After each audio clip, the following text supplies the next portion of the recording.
एक पति पत्नी के बीच रोज झगड़ा हो जाता। पति दिन भर बाहर मेहनत करके घर आता, पत्नी से किसी न किसी बात पर झगड़ा हो ही जाता। रोज रोज के झगड़े से पति तंग आ गया।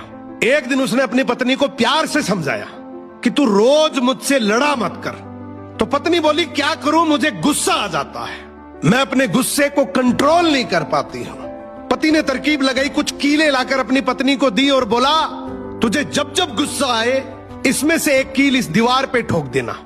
अब शुरू में पत्नी ने वैसा ही किया। जब उसको गुस्सा आता वो दीवार पे एक कील ठोक देती।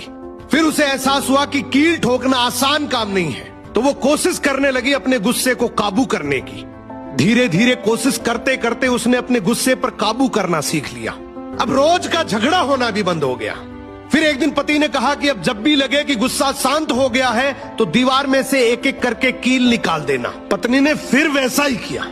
जब उसे लगता कि उसका गुस्सा शांत हो गया है, वो अपने गुस्से को कंट्रोल कर पा रही है, तो वो दीवार में से एक कील को हटा देती। अब समय के साथ दीवार से कीलें तो सारी हट गई, लेकिन उन कीलों से दीवार पर हमेशा के लिए बहुत गहरे निशान पड़ गए। अब उस पति ने अपनी पत्नी को जो समझाया वो हमारी जिंदगी में बहुत काम आएगा। पति ने कहा कि बिल्कुल ऐसे ही गुस्से में जब हम किसी के दिल को चोट पहुंचाते हैं, अपने शब्दों से, अपने लहजे से, अपनी प्रतिक्रिया से, चीखते हैं, चिल्लाते हैं, अपशब्द बोलते हैं, कड़वे शब्द बोलते हैं, तो उनके दिल पर भी इतने गहरे निशान पड़ जाते हैं। उसके बाद हम कितनी भी बार माफी मांग ले, वो निशान नहीं मिटते। गुस्सा आना नैसर्गिक है, नेचुरल है, ये पार्ट ऑफ लाइफ है।